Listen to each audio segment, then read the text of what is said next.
संजीव कुमार, सरस्वती शिशु मंदिर, Keshav Puri inter college. प्रिया भैया बहनों, आज कक्षा नवम में हिंदी में काव्य के मीराबाई नामक पाठ का हम अध्ययन करेंगे।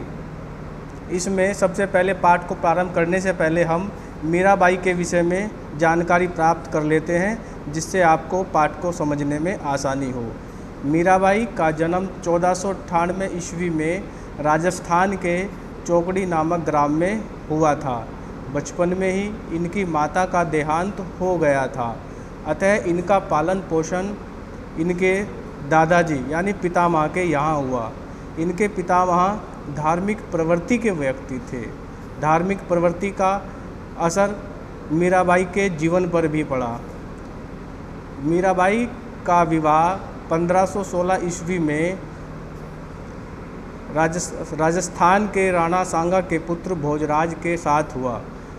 7 वर्ष के बाद ही इनके पति की भी मृत्यु हो गई। पति की मृत्यु होने पर ये विरक्त हो गई। बचपन से ही ये श्री कृष्ण की उपासिका रही हैं। साधु संतों के बीच रहकर अधिकतर समय इनका सत्संग में ही व्यतीत होता था। ये गोपियों की तरह ही माधुर्य प्रेम से श्री कृष्ण की सेवा करती थी और अपना अधिकतर समय श्री कृष्ण की सेवा में, कहा जाता है कि श्री कृष्ण की मूर्ति के सामने नृत्य करती रहती थी। और यह उस समय राजवंश की परंपरा के प्रतिकूल था। कहा जाता है कि किसी ने इनको विष देने का भी प्रयास किया, लेकिन भगवान श्री कृष्ण की ऐसी कृपा हुई कि ये उस विष का भी इनके जीवन पर कोई फर्क नहीं पड़ा। और एक बार द्वारिका में सन 1546 ईस्वी में द्वारिका में श्री कृष्ण की मूर्ति के सामने कहा जाता है कि हरि तुम हरो जग की पीर कहते हुए ये उस मूर्ति में विलीन हो गई। भैया बहनों, अब हम काव्यांश का मीराबाई का जो पहला पद्यांश है वो प्रारंभ करते हैं। पहले मैं आदर्श उच्चारण करूंगा, उसके बाद एक एक पद की इसकी व्याख्या करूंगा। बसो मेरे नैनन में नंदलाल, बसो मेरे नैनन में नंदलाल, मोर मुकुट मकराकत कुंडल, अरुण तिलक दिए भाल, बसो मेरे नैनन में नंदलाल। मोहनी मूर्ति सांवरी सूरती, नैना बने विशाल, अधर सुधारस मुरली राजत, उर्वैजंती माल, अधर सुधारस मुरली राजत, उर्वैजंती माल, क्षुद्र घंटिका कटितट शोभित, नुपुर सबद रसाल, मीरा प्रभु संतन सुखदाई, भगत बचल गोपाल, बसो मेरे नैनन में नंदलाल। सबसे पहले इसका प्रसंग जान लेते हैं। उससे प्रसंग से पहले इसका संदर्भ देखते हैं। संदर्भ में लिखेंगे, प्रस्तुत पद हमारी पाठ्य पुस्तक हिंदी के काव्य खंड के पदावली नामक शीर्षक से लिया गया है। इसकी रचयिता मीराबाई जी हैं। प्रसंग में लिखेंगे, इस पद में श्री कृष्ण की मोहनी मूरत का वर्णन किया गया है। बसो मेरे नैनन में नंदलाल, श्री कृष्ण की उपासिका मीराबाई कहती हैं, बसो मेरे नैनन में नंदलाल। नैनन कहते हैं आँखों में, नंदलाल यानी नंद को आनंदित करने वाले। मीराबाई कहती हैं, हे नंद को आनंदित करने वाले श्री कृष्ण, आप मेरे नेत्रों में निवास कीजिए। श्री कृष्ण का जो अद्भुत सौंदर्य है वो मीराबाई अपनी आँखों में निवास करना चाहती हैं। मोर मुकुट मकराकत कुंडल, मोर मुकुट यानी मोर पंखों से निर्मित जो मुकुट है मकराकृत कुंडल, मकराकृत यानी मछली के आकृति के जो कुंडल हैं। अरुण तिलक दिए भाल, अरुण कहते हैं लाल, तिलक कहते हैं टीका, भाल कहते हैं मस्तक, यानी मोर पंखों से निर्मित जो मुकुट आपके सिर पर है और कानों में मछली के आकृति के जो कुंडल हैं।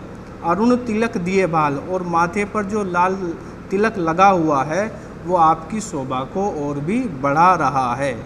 मोहनी मूर्ति सांवरी सूरती, नैना बने विशाल, और आपके जो आँखें हैं वो बहुत ही आकर्षक हैं, बड़ी हैं, और उन आँखों की वजह से ही आपका जो सांवले रंग का शरीर है, वर्ण है, वो आपकी शोभा को और भी बढ़ा रहा है। अधर सुधारस मुरली राजत, अधर कहते हैं होठ, सुधारस यानी अमृत, मुरली राजत यानी आपके होठ जो हैं वो अमृत के समान हैं, और आपके होठों पर जो मुरली है वो आपकी शोभा को और भी आकर्षित कर रही है। उर बैजंती माल, उर कहते हैं हृदय, और आपके हृदय पर वन पत्रों से निर्मित जो माला है वो आप धारण किए हुए हैं। शुद्र घंटिका कटितट शोभित, शुद्र कहते हैं छोटी, घंटिका यानी घंटी, कटितट यानी कमर के नीचे, शोभित यानी आपने कमर के नीचे जो कमरधनी पहनी हुई है उस पर छोटी छोटी घंटी आपकी शोभा को बढ़ा रही है। नुपुर, नुपुर कहते हैं घुंघरू, शब्द कहते हैं शब्द रसाल, और आपके पैरों में जो घुंघरू बंधे हुए हैं वो आपकी, और उन घुंघरुओं से निकलने वाली जो मधुर ध्वनि है वो बहुत ही रसीली प्रतीत हो रही है। मीरा प्रभु संतन सुखदाई, भगत बछल गोपाल। अब मीराबाई कह रही हैं कि हे सज्जनों को सुख देने वाले श्री कृष्ण, आप भक्त बछल गोपाल और भक्तों से प्यार करने वाले हैं। आइए इसका एक काव्यगत सौंदर्य भी एक बार देख लेते हैं। इसमें भाषा है आपकी राजस्थानी,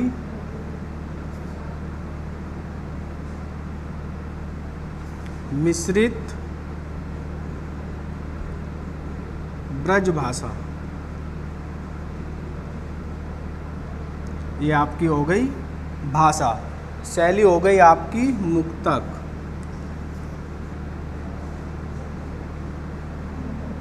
रस हो गया आपका शांत और भक्ति। अलंकार हो गया आपका अनुप्रास और रूपक। गुण हो गया आपका माधुर्य।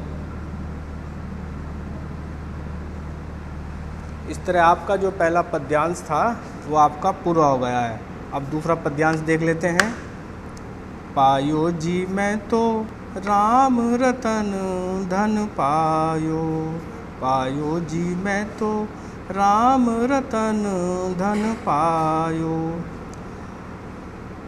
संदर्भ तो उपरोक्ति रहेगा, इसमें प्रसंग देख लेते हैं। इसमें मीराबाई ने राम रतन के विषय में यानी राम के महत्व के विषय में बताया है। पायो जी मैं तो राम रतन धन पायो। मीराबाई कह रही है कि मुझे राम नाम का जो रत्न है वो प्राप्त हो गया है, राम रूपी रत्न जो है मुझे प्राप्त हो गया है। वस्तु अमोलक दी मेरे सतगुरु, कृपा कर अपनायो। मीराबाई कह रही है कि मेरे गुरु ने जो राम नाम रूपी रत्न दिया है मुझ पर कृपा करके, वो मैंने सच्चे मन से अपना लिया है। जन्म जन्म की पूंजी पाई, जग में सभी खुवायो। अब मीराबाई कह रही है कि जो जन्म जन्म की जन्मांतरों की पूंजी है, जग में सभी खुवायो, वो तो सभी नष्ट हो गई है, यानी मोह माया थी, राम रत्न मिलने से वो सब समाप्त हो गई है। केवल राम नाम की जो पूंजी है जन्म जन्मांतरों तक, वो ही मनुष्य के साथ रहती है। खर्चे नाही कोई चोर ना लेवे। अब मीराबाई कह रही है कि ये जो राम नाम की पूंजी है ये कभी खर्च ही नहीं होती, कोई चोर ना लेवे और कोई चोर भी इसे चुरा नहीं सकता है। दिन दिन बढ़त सवायो, और ये दिन प्रतिदिन जो है राम नाम का महत्व इतना है कि ये हमेशा प्रतिदिन 1.25 गुना वृद्धि इसमें होती ही रहती है। सत की नाव खेवटिया, सत कहते हैं सत्य, खेवटिया कहते हैं मल्लाह जो नाव को चलाता है। अब मीराबाई कह रही है कि ईश्वर रूपी जो नाव है और उसको जो खेने वाला है यानी चलाने वाला है वो सतगुरु ही है। उस सतगुरु के द्वारा ही भव सागर तर जाइयो, मैं भव सागर को पार कर जाऊंगी, यानी मैं मोह माया के बंधन से मुक्त होकर मोक्ष को प्राप्त कर लूँगी। मीरा के प्रभु गिरधर नागर हरक हरक जस गायो। अब मीरा कह रही है कि हे गिरधर नागर श्री कृष्ण, मैं आपका यशोगान प्रसन्नचित्त होकर हर्षित होकर करूँगी। आइए इसका भी एक बार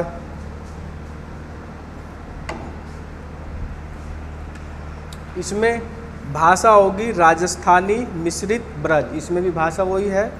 शैली होगी मुक्तक, रस हो गया शांत भक्ति, और एक तीसरा रस इसमें और हो जाएगा पुनः रुक्ति प्रकाश।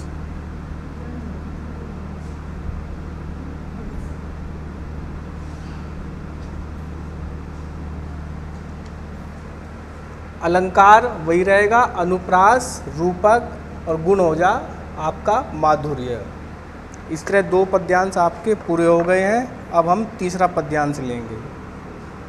मायरी मैं तो लियो गोविंदो मोल। पहले इसका संदर्भ उपरोक्ति रहेगा, प्रसंग में लिखेंगे। इसमें कृष्ण को पूरी तरह मीराबाई ने अपना लिया है और कह रही हैं मायरी मैं तो लियो गोविंदो मोल, कि हे माई मैंने गोविंद को अर्थात श्री कृष्ण को खरीद लिया है, यानी मोल लिया है। यानी श्री कृष्ण की जो अद्भुत छवि है उससे प्रेरित होकर वे उन्हें अपने आँखों में निवास प्रदान करने के लिए कह रही हैं और उनकी छवि से बहुत ज़्यादा अत्यधिक प्रभावित हैं। कोई कहे छाने कोई कहे चुपके। अब श्री कृष्ण की प्रतिमा के बारे में कोई कहता है कि इसे तुमने छिपाकर खरीदा है, कोई कहता है तुमने चुपके से लिया है। लियारी बजंता डोल। कहा जाता है कि जब कोई व्यक्ति किसी चीज़ को खरीद लेता है तो उस पर पूर्णतः अधिकार हो जाता है। अब मीराबाई कह रही हैं कि जो श्री कृष्ण की प्रतिमा है यह मैंने ढोल बजाकर यानी सभी के सामने खरीदी है। कोई कहे मुँहगो कोई कहे सुगो।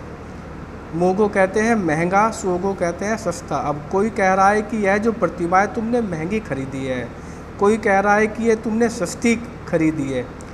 लियोरी तराजू तोल। लेकिन मैं सबसे कहना चाहती हूँ कि यह जो प्रतिमा है मैंने तराजू तोल यानी अपना सर्वस्व समर्पण करके खरीदी है। कोई कहे कारो कोई कहे गोरो। कोई उनको कह रहा है कि ये काले हैं, कोई कह रहा है कि ये गोरे हैं। लियोरी अमोलक मोल।